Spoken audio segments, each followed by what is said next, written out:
네, 여러분 반갑습니다. 6장 1절 동기화 단계 조직에 대해서 살펴보도록 하겠습니다. 이 장에서는 설득 메시지를 어떻게 사람의 마음을 움직이도록, 즉 설득하도록 짜는가, 구성하는가에 대해서 알아보도록 할 겁니다. 여러분들이 이 수업을 듣고 난 다음에는 글을 쓰든지 또 말을 하든지 간에 설득 메시지를 아주 짜임새 있게 짜서 설득력을 높일 수 있을 것 같습니다. 또 이것을 지도하는 데도 효과적인 방법을 여러분들이 익히게 됩니다. 이 교육과정에 보면은 2022 교육과정 기준입니다. 보니까 이제 중학교죠. 다양한 자료를 재구성해서 내용을 체계적으로 수집하고 청중이 이해하기 쉽게 발표한다 이렇게 되어 있습니다. 여기 보면은 중간에 발표 내용을 여기는 이제 도입부, 전개부, 정리부 이렇게 우리가 잘 아는 그 3단 구조로 되어 있는데요. 중학교에서 이제 이 정도로 일단 배우더라도 이걸 갖다가 조금 더 정교화해서 동기화 단계를 사용하면 훨씬 더 효과적으로 사용을 할 수가 있습니다. 또 공통국어에는 청중의 관심과 요구에 맞게 내용을 구성해서 발표하고 청중의 질문에 효과적으로 답변한다 이렇게 되어서 이거 이제 발표 성취 기준입니다. 그때 여기 보면은 파란 글씨 보면 여러분 발표 내용을 청중이 이해하기 쉽도록 요점을 중심으로 체계적으로 조직하기가 나옵니다. 그래서 당연히 이제 발표도 정보 전달 목적도 강하지만은 무엇을 제안하든지 기획하든지 이제 기획해서 채택을 요구하든지 설득 목적이 강하죠. 그래서 체계적으로 조직하기, 이 중에 체계적으로 조직하는 방법이 바로 오늘 배울 내용입니다.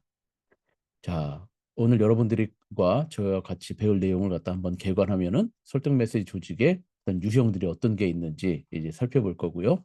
그 다음에 기원, 그래서 아리스토텔레스의 고전 수사학부터 존 듀이까지 살펴보고 세부 단계들, 5단계로 구성되어 있습니다. 그 단계들을 살펴보고 각 단계들의 특성들을 알아볼 겁니다. 그리고 청자들의 입장에 따라서 이 사람들이 다 나를 찬성하는지 반대하는지 또 무관심한지 이런 입장에 따라서 어떻게 동기화 단계를 변형할 것인지에 대해서 살펴보도록 하겠습니다.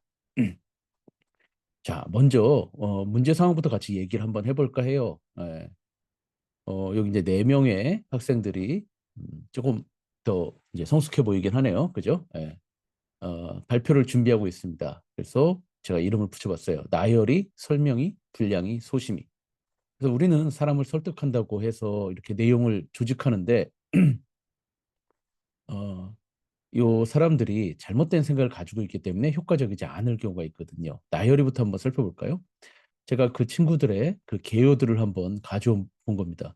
설득을 위한 논리 전개가 아니라 주제만 관련된 정보만을 나열하면은 설득이 된다고 쉽게 생각하는 거죠. 지금 뭐 여러분하고 친숙한 주제이죠. 중고등학교 내 휴대폰 사용을 금지하자. 이렇게 이게 주제죠. 무엇을 어찌하자. 그랬는데 여기 보시면은 경제 문제, 건강 문제, 심리 문제, 경제적으로 문제가 된다. 청소년의 건강에 해롭다. 또 휴대전화 중독 현상이 일어난다. 또 언어적인 문제가 있고 뭐 또 수능에 부정행위 문제가 있다. 이런 식으로 관련된 정보만을 나열하면은 사람들이 알아서 설득될 거야. 이렇게 생각하는 게 나열이의 판단입니다. 여러분도 혹시 그렇지 않은가 한번 이제 반성을 해볼 필요가 있겠죠. 그 다음에 이게 내가 설명, 즉 정보 전달 화법인지 설득 화법인지에 대한 명확한 인식이 없습니다. 여러분들 지금 이제 제가 다루고 있는 내용들이 여러분들 나중에 학생들을 지도할 때 이 판단해야 될 포인트 드리는 겁니다. 이거 내가 알려줄게. 잘 들어. 이런 마음을 가지고서 하면은 뒤에 이제 우리 서술어들, 종결 표현들만 한번 볼까요? 유명 배우들을 예로 들어 배아줄기세포가 의학적 용도로 사용될 수 있음을 밝힌다. 또 소개한다. 설명한다. 밝힌다. 이렇게 또 밝힌다. 이렇게 돼 있습니다. 즉, 무엇을 내가 연구해서 밝히고 설명하고 소개하고 내가 알려줄게. 그냥 들어. 그럼 설득될 거야. 이거 조금 안이한 어떤 태도겠죠? 예. 그다음에 세 번째는 분량입니다. 지금 주제가는 일관되게 지금 안락사에 대해서 썼지만 안락사 반대에 대한 이제 내용을 이제 개요로 다 작성한 겁니다. 근데 이게 주장에 수렴되지가 않는다. 이게 무슨 말이냐면은 조금 자세하게 한번 볼까요? 글자가 좀 많지만 개념 설명, 안락사란 무엇인가. 그래서 기사도 얘기하고 관련된 설문도 소개를 하고 있습니다. 그다음에 관점, 뭐 공리주의에서는 찬성을 하고 또 음모론에서는 반대하고 또 찬반 입장을 설명하는 건 뭐예요? 찬성 측 의견은 이렇고 또 안락사를 반대하는 의견은 또 이렇고. 또 해외 사례도 소개합니다. 네덜란드와 프랑스의 사례, 영국과 일본의 사례. 네, 그 다음에 뭐예요? 그래서 그러므로 나는 반대한다. 여러분 어떻습니까? 얘는 이제 분량인데요. 자료에 압도된 경우입니다. 자료에 압도된 경우. 그죠? 네. 여러분들 중에도 이제 자료부터 많이 이렇게 수집하고 그것을 쌓아놓고 하이라이트도 치고 막 메모도 해놓고 컴퓨터에 타이핑도 해놓고 이런 경우가 있을 거예요. 그죠? 네.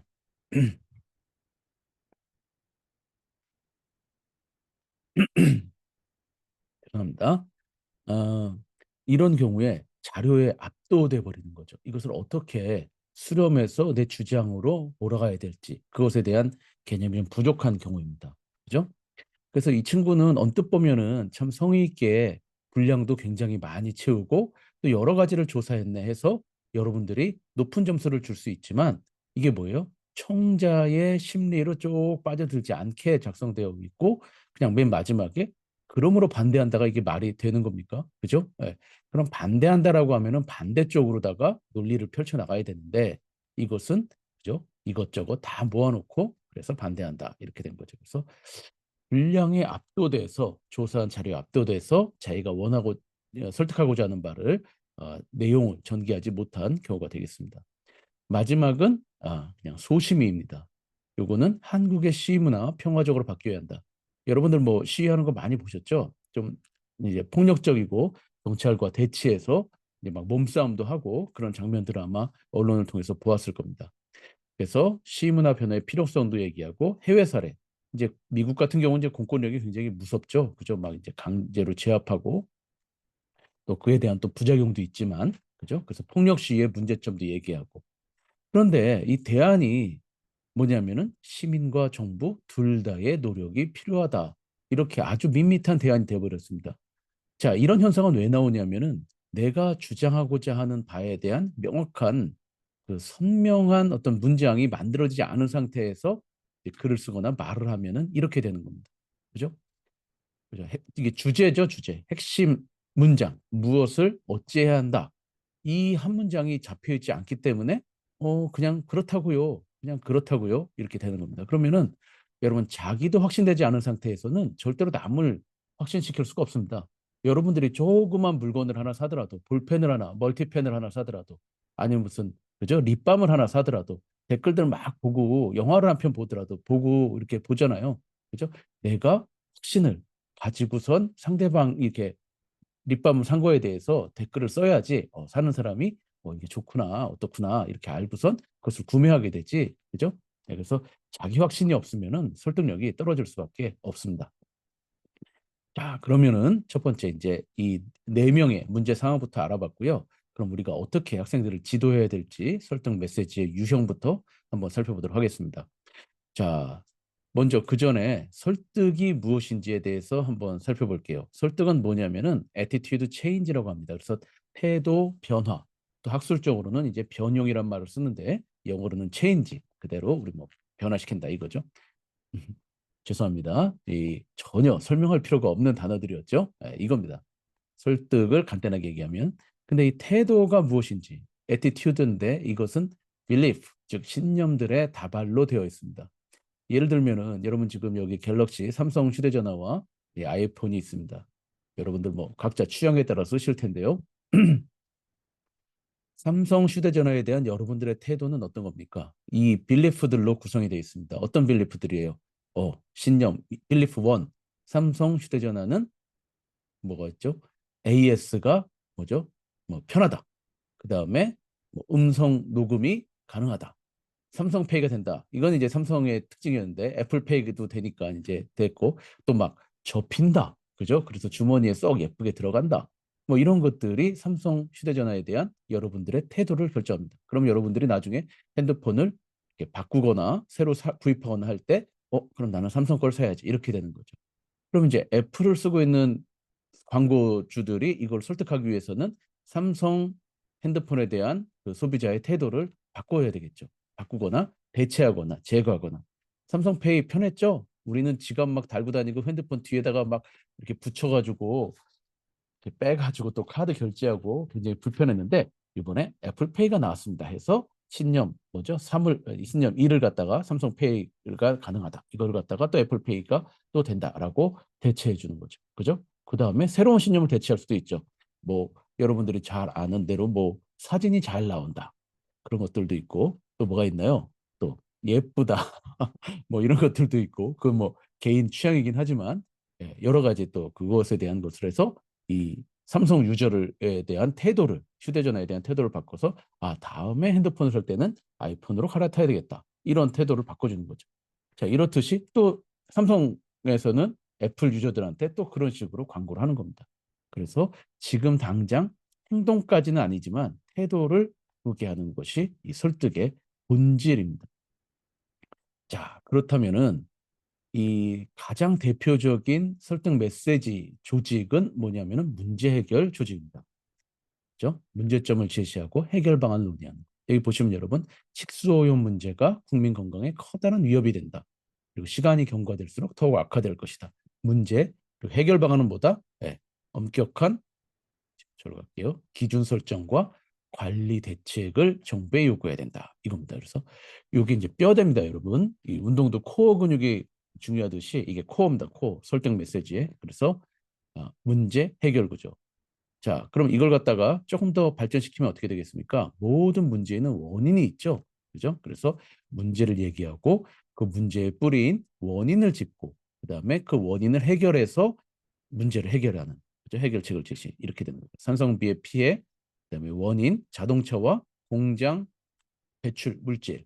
그다음에 그러면 이제 자동차에 대해서 공장 배출에 대해서 국제 협력을 하고 규정을 만들고 이런 식으로 이제 메시지를 짜는 겁니다. 그래서 여러분 문제 해결 구조는 아마 초등학교 때 배웠을 텐데요. 비교 대조 구조, 원인 결과 구조, 문제 해결 구조 이런 것들이 있는데 문제 해결 구조가 전형적인 그건 이제 뭐 정보 전달로도 할 수 있지만 설득의 가장 코어하고 그것을 조금 더 정교하면 문제 원인 해결 구조가 된다는 것을 여러분들께 말씀드립니다. 자, 그런데요. 이것보다 이것도 이제 문제 해결 구조를 가지고 있지만 훨씬 더 정교한 게 바로 동기화 단계입니다. 여기 지금 사진에 보이는 알란 몰로라는 분이 이제 한 100년 전에 초창기에 이렇게 만들어서 특별히 설득하는 말하기에 특화된 이 동기화 단계 조직을 소개했습니다. 주의 끌기, attention입니다. 이거는 청중들이 글쓰기는 이제 여러분들 내가 어떤 의도를 가지고 이것을 읽어야 되겠다 해서 이제 읽는 거잖아요. 근데 이거는 어떻게 돼요? 말은 다 모여 있더라도 안 듣고 싶은 사람은 안 듣게 되죠. 그래서 이제 attention, 주의 끌기 해야 되고 그다음에 요구, needs 이렇게 되는 거예요. needs. 네. 그다음에 만족, satisfaction.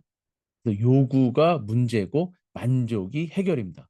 여기에도 그죠? 코어가 들어가 있죠. 2단계, 3단계가 문제 해결 구조입니다. 여러분들 잘 이렇게 메모해 놓고 이렇게 별표를 해 놓기 바랍니다.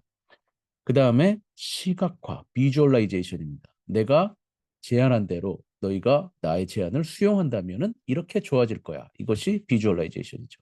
또 반대로 내가 제안한 것을 너희가 안 받아들인다면은 거부한다면은 이렇게 또 나빠질 거야. 이런 식으로도 어, 얘기를 할 수가 있겠습니다. 그다음에 행동. 여기는 이제 태도에서 행동까지 또 얘기를 합니다. 액션, 구체적인 원하는 바 이제 쓰레기 분류 배출을 철저히 하십시오. 그죠? 뭐 이런 식으로 이렇게 얘기를 하게 됩니다. 자, 하나씩 살펴보기 전에 이 기원을 한번 볼게요. 이거는 이미 우리 아리스토텔레스가 앞으로도 많이 나올 텐데요. 기원전 사람이잖아요. 고전 수사학에서 사실은 다 얘기해 놨어요. 그래서 서론에서 청자의 주목을 끌어야 된다. 그죠? 여러분 그 그리스 철학자들은 그때는 글쓰기보다 말하기가 훨씬 더 이 주였잖아요. 그래서 광장에서 청중들 앞에서 이제 설득하는 게 연설하는 게 굉장히 중요한 일이었고 또 소피스트 궤변론자들이 그것을 갖다가 또 돈을 받고 과외 선생님들이죠. 지금 같은 이제 웅변학원 선생님들 어떻게 법정에서 또 어떤 그런 연설에서 이걸 잘 하는지에 대해서 또 가르치는 전문적인 또 말하기 선생님들이 또 있었죠. 자, 그래서 요거 이제 연설에서 해설은 논제 제시와 설명. 그래서 내가 얘기하고자 하는 바들을 갖다가 이제 제안을 하는 거죠. 그 다음에 논증. 그래서 이것을 입증해야 되죠. 주장, 이유, 근거로. 그 다음에 또 예상 반론에 대해서 를 얘기하고 그 다음에 반박하고 그 다음에 마지막에는 지금까지 이런 얘기를 했습니다. 그 다음에 정리하고 이런 식으로 해서 얘기를 했습니다. 근데 이걸 갖다 기원 전에 다 얘기했어요 이미. 그것을 이제 존 듀이라고 하는 사람 여러분 많이 들어보셨죠? 그 반성적 사고 단계 이 5단계를 제시합니다. 근데 조금 이따 보시면 알겠지만은 사실은 그 앨런 몰로의 그 동기화 단계가 바로 이 존 듀이의 반성적 사고를 그대로 받은 겁니다. 그래서 여러분 창의적인 사고라는 게 예전부터 이렇게 다 나와 있던 것을 또 연결하고 통합하는 게 또 창의적 사고의 이 지름길이기도 합니다. 자, 용어도 거의 비슷해요. 1번 1단계 주의 끌기와 심각성 인식. 그죠? 그대로 나오죠. 주의 끌기. 그다음에 2번 문제 또는 요구 인식. 여기 이제 문제라는 말을 썼는데 알람 몰로는 요구라는 말, 리드라는 말을 딱 받았죠. 그래서 훨씬 더 청자의 심리, 그냥 외부에 있는 문제가 아니라 청자의 내부에 있는 심리적인 요구, 니드로 이제 초점을 합니다. 3번은 최선책을 찾기 위한 반대 의견과 대안 나열. 그죠? 이건 이제 양면으로 가는 거죠. 이렇게도 할 수 있고 이렇게도 할 수 있지만 이것이 해결 방안이다. 해서 3번이 해결이죠. 그죠? 동기화 단계에서는 만족이라고 해서 훨씬 더 청자의 내적인 심리에 초점을 맞추게 됩니다. 4번.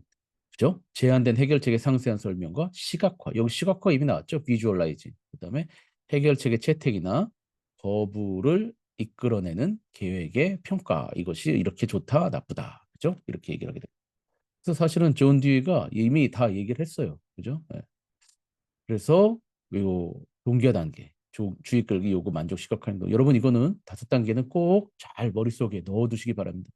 이것은 학생들을 가르치는 데 사용될 뿐만 아니라 여러분들이 글을 쓰거나 말을 할 때, 직장에 취업했을 때도 굉장히 도움이 되는 그 내용 조직 단계입니다. 한 단계씩 한번 살펴볼게요. 요 오른쪽에 있는 게 제 머리 위에 있는 게 그 예문입니다. 이 주제는 오토바이를 탈 때 헬멧을 착용하자. 사실은 뭐 특별히 반대할 이유가 없는 건데 또 설득할 필요가 있죠. 안 타고 안 쓰고 오토바이를 타는 사람들이 또 많이 있잖아요. 그죠? 그래서 그런 사람들에게 이제 간단한 한 설득을 하는 내용입니다. 주의 끌기 단계에서는 청중의 호기심을 자극하고 긴장감을 유발해야 됩니다. 그다음에 청자를 주제에 연관시키고 이게 네 얘기다. 우리 얘기가 될 수 있다. 그죠? 이때 핵심적인 방법이 뭐냐면 스토리텔링입니다. 스토리텔링은 어렵지 않아요, 여러분. 배경과 등장인물을 음, 이렇게 등장인물을 등장시키면 됩니다. 그죠? 그리고 등장인물은 발표자 자신의 얘기. 여러분 사실은 내 얘기를 할 때 가장 설득적이죠. 그 다음에 또 이것이 지인일 수도 있고 내 친구는 이렇게 갈 수도 있고 또 제3자 어디 신문 기사에서 본 사람 이런 사람 될 수도 있고 이 사람을 익명으로 처리할 수도 있고 또 실명으로 처리할 수도 있습니다. 그죠? 그래서 보면은 지난달 제 친구는 근데 이게 제 친구 지인을 이제 등장시켰네요. 이제 스토리텔링을 하는 겁니다. 오토바이를 타고 집으로 돌아가다가 사고를 당했어요. 심한 뇌진탕으로 사고가 일어났는지 기억하지 못할 정도로 부상을 입어서 2개월 동안 병원에서 치료를 받았습니다. 이거 제가 써놓고 보니까 약간 오류가 있네요. 지난달 사고를 당했는데 2개월 치료를 2주 동안 치료를 받았다고 여러분 거기 이렇게 고쳐주시기 바랍니다. 예, 저도 나중에 고쳐야 되겠네요. 예. 자, 그 다음에 여기 보면은 설득 목적 진술과 내용 개관을 하지 않음, 청중의 저항 심리 작동을 막는 거죠. 우리는 누구나 이제 설득을 하려고 그러면은 저항 심리가 작동을 합니다. 공부하려고 이제 책을 딱 폈는데 엄마가 공부 좀 해. 그럼 우리가 탁 공부하기 싫어지잖아요. 그 마음에 당연히 공부해야 된다는 생각을 하지만은 이제 이게 저항 심리가 작동을 해요. 그죠? 그래서 설득 목적을 내가 지금부터 여러분들 삼성 유저들 아이폰으로 건너오게 설득할 겁니다. 그럼 어때요? 에이, 뭔 소리야? 싫어. 하고 마음 문이 닫히죠. 그래서 여기 앞에 그것을 갖다가 미리 얘기하지 않습니다. 내가 무슨 얘기를 할지 쭉 따라와 보세요. 한번 이렇게 그죠? 네. 그다음에 내용 개관도 마찬가지죠. 처음에 저는 이제 강의니까 이제 무슨 얘기 무슨 얘기 무슨 얘기 무슨 얘기를 할 겁니다. 해가지고 이제 개관을 먼저 했죠. 1, 2, 3, 4. 근데 여기에서는 먼저 하지 않죠. 그죠? 네, 왜냐하면은 마음 문이 닫히는 저항 심리를 막기 위해서 그렇습니다. 자, 그다음에 요구 단계. 여기는 문제라 그랬죠? 거기서 심각성, 이 피해가 크고 문제가 지속될 거고 빨리 변화해야 된다. 이게 여기서 얘기를 합니다. 그래서 특히 이제 왜 중요하냐면은 외부에 있는 문제보다 청중의 심리.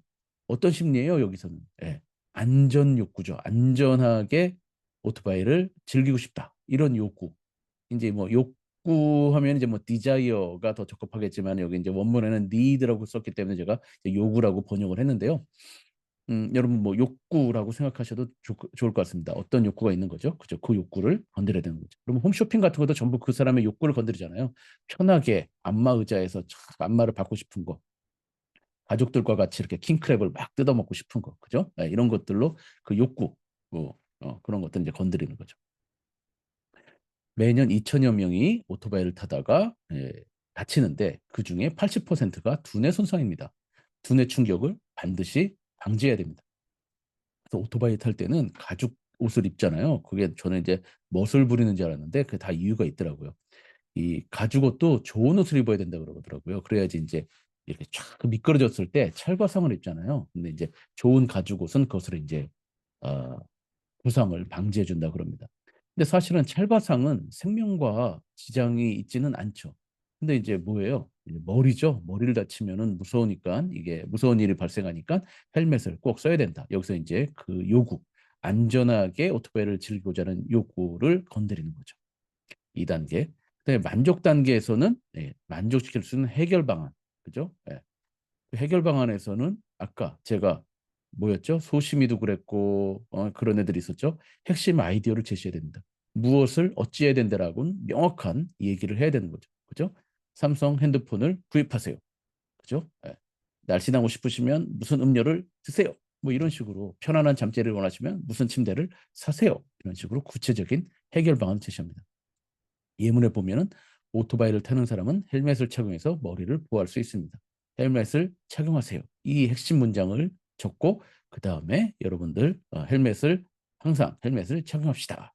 예, 이렇게 되는 거죠. 친구가 그렇게 합니다. 그 다음에 여러분 시각화는 이제 그림이 그려지시죠? 무슨 얘기를 해야 될지 내 얘기를 들으면은 너는 어떤 이점을 얻을 거야를 생동감 있는 이미지를 언어로 그려주는 거죠. 물론 요즘은 이제 프레젠테이션 기술이 발달해서 그것을 이제 멋진 그림으로 직접 눈으로 보여줄 수가 있죠. 그죠? 모든 광고가 다 이 패턴인 겁니다. 음.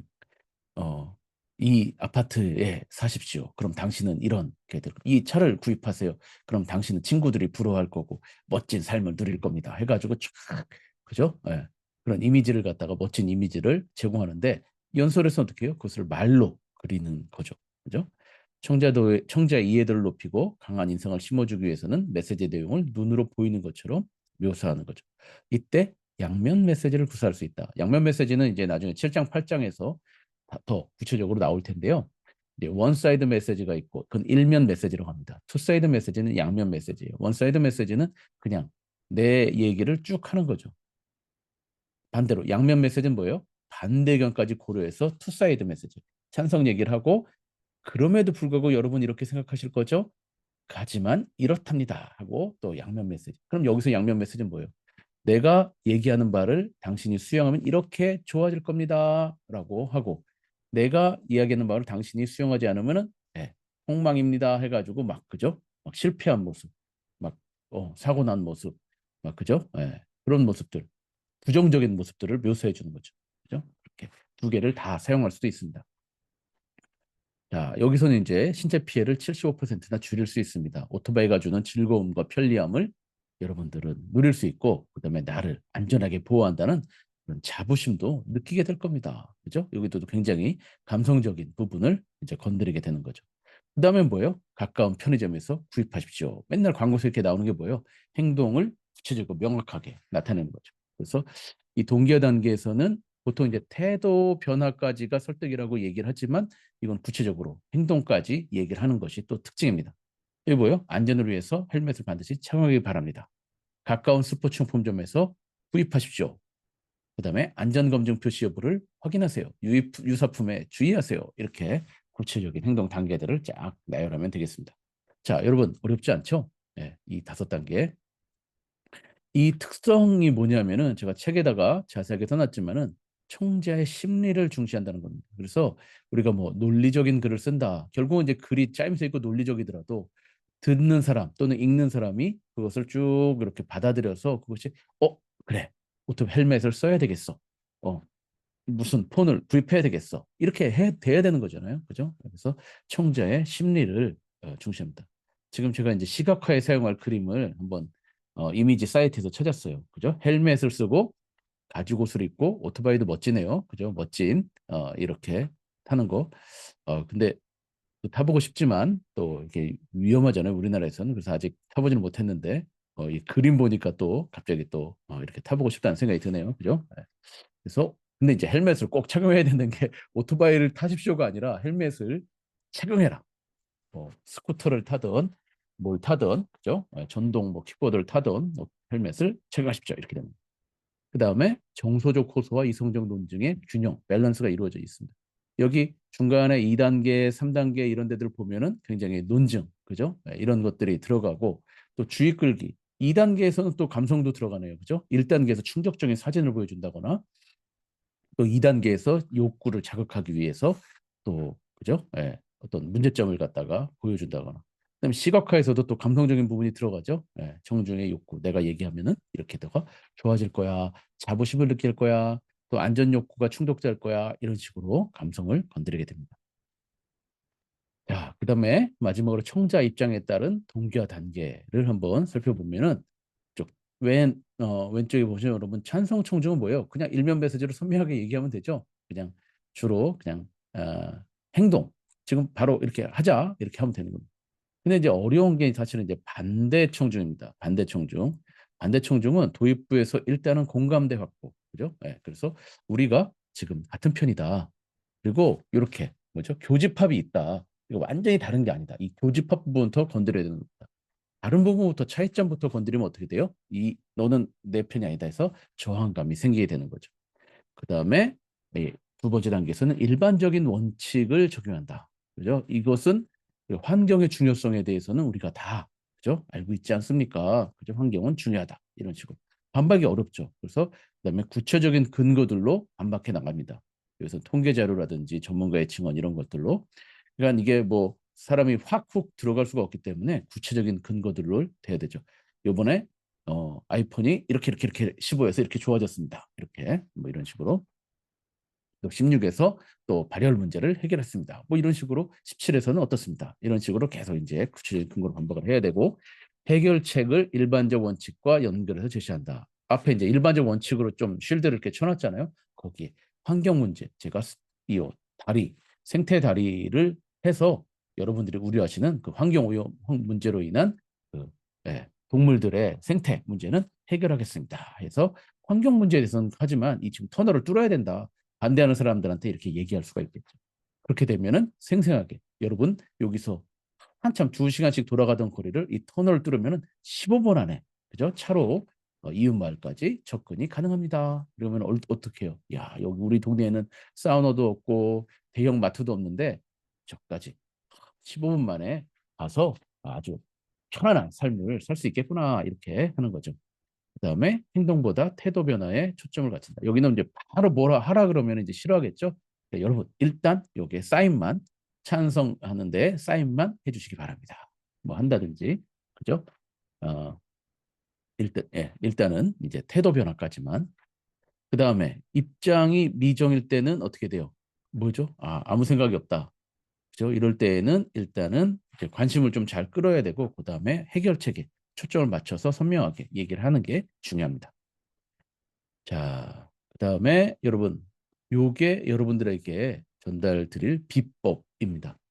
여러분은 프레젠테이션 이제 많이 하실 텐데 앞으로도 많이 하시고 물론 이제 어 우리 공부하면서 이 조사에서 발표하는 거는 이제 그 정보 전달이니까 그 내용 구조가 그거에 따라서 가야 되겠죠. 근데 이것은 무엇을 이제 설득한다든지 제안, 기획, 건의하는 상황에서는 이런 슬라이드 구조를 따르면 지금 우리가 얘기한 동기화 단계의 구조입니다. 그래서 주의 끌기, 충격적인 사건이 발생했다. 아까 오토바이 사고 얘기했죠. 배경, 등장인물. 여기 스토리텔링 구조로 하면 좋습니다.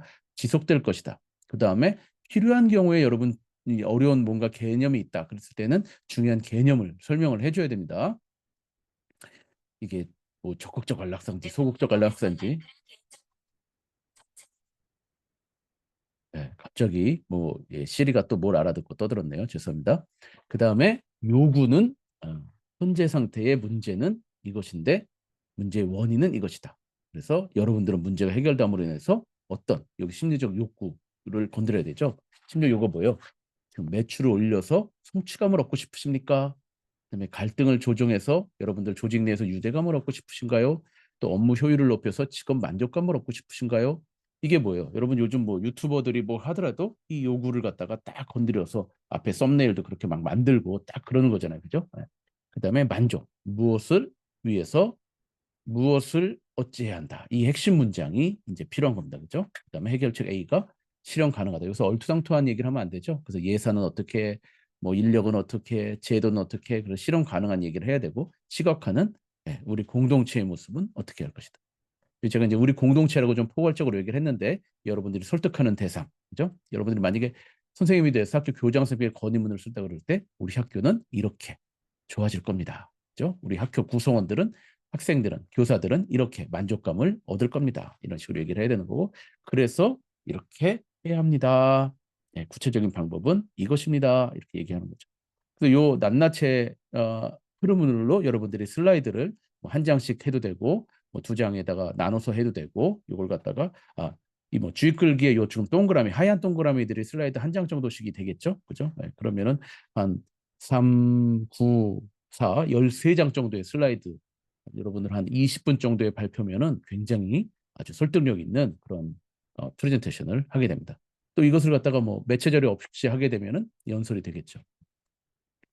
자, 요거는 이제 동기화 단계를 적용한 평가 척도입니다. 그래서 여러분들 나중에 학생들 지도할 때, 야, 설득 메시지, 설득 연설해봐. 여러분들도 학교 때 해봤죠? 5분 스피치 막 이런 거.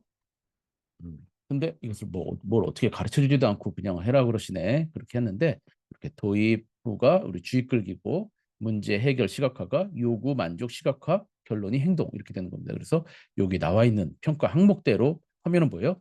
내가 수업한 내용과 평가가 일치하는 그런 교육을 하게 되는 거죠. 이게 바로 이제 학생의 역량을 진짜 진짜로 신장시킬 수 있는 그런 평가가 되겠습니다. 자, 교과서랑 임용시험은 간단하게 살펴보도록 하겠습니다. 요건 이제 천재의 화법과 작문인데요. 자, 문제 해결 조직, 그죠? 설득을 위한 내용 구성 이렇게 되어 있는데 설득하는 담화와 글의 내용 조직 원리, 문제 해결 조직 그대로 나왔죠? 그다음에 문제 원인 해결책 조직 나오고 동기화 단계 조직, 그죠? 주의 끌기, 요구, 만족, 시각화, 행동, 그죠? 횡단보도에 대한 예시로다가 횡단보도를 설치해 주세요. 그래서 뭐 예를 들면 어떤 땡땡 구청에 여기 학교 교문 앞에 횡단보도가 없어서 학생들이 무단횡단을 많이 합니다. 버스 정류장은 교문 앞에 있는데 길 건너편에 서는데 여기서 내려서 지각하기 때문에 그대로 횡단보도 없이 뛰는데 여기 교문 앞에 횡단보도를 설치해 주세요. 그렇죠? 주의 끌기, 요구, 만족, 시각화, 행동 이런 식으로 교과서를 구성해서 학생들에게 내용을 알려준 거고요. 여기 보면 이제 거기에 따라서 구성해 보자 이렇게 돼 있는 거고 오른쪽에 보면 이제 반기문 연설문인데요. 여기도 이거 이제 비상책인데 이 연설을 동기화 단계 구조로 바꿔 표현할 때 추가해야 할 단계를 써보자. 그래서 여기 이제 한 단계가 이제 누락돼 있는데 이것을 한번 5단계에 맞춰서 써보자. 이런 식으로 이제 구현이 됐었습니다. 비상책에서는. 그 다음에 임용시험에도 나왔던 적이 있었는데요. 지금은 이제 논술이 이제 논술 15점짜리 큰 거 있을 때입니다. 그래서 청중의 특성을 파악해서 설득하는 말하기에 내용을 조직할 수 있다라는 학습 목표인데 여기 보시면은 A의 사고 과정 일지해서 뭐 이렇게 나옵니다. 그리고 요 이제 여러분들 나중에 참고를 한번 보시고요. 여기 보시면 딱 설득하는 말하기의 구조, 몬로의 동기화 단계가 그대로 나오죠. 관심, 어텐션을 갖다가 관심으로 번역했네요. 주의 끌기입니다. 그죠? 요구, 만족 그대로. 그다음에 비주얼라이제이션을 효과라고 했는데 시각화, 그죠? 직역하면 되죠. 그냥 효구, 시각화. 예. 그다음에 생기는 이득과 손해 여기 양면 메시지로 써놨네요. 그죠? 그다음에 무엇을 할 것인가 행동 그대로죠, 여러분. 예. 그래서 요걸로다가 어, 자료 2를 토대로 구체적으로 유전자 변형 식물에 대한 부정적 인식을 바꾸자 이런 구체적인 것을 이걸 하자고 이렇게 나왔습니다. 자, 그래서 여러분 간단하게 교과서에 나온 내용과 또 임용시험에 나온 내용도 살펴보았습니다. 여러분 이 동기화 단계 여러분 이제 진짜 오늘 비법 전수인데요. 여러분 요것을 꼭 숙지해서 여러분들도 활용하시고 여러분들이 활용해서 또 어떤 효용을 보시고 그다음에 학생들에게도 꼭 잘 알려주시기 바랍니다. 뭐였죠? 주의 끌기, 그다음에 요구, 만족, 시각화, 행동 꼭 5단계를 숙지하시기 바랍니다. 자, 수고 많으셨습니다.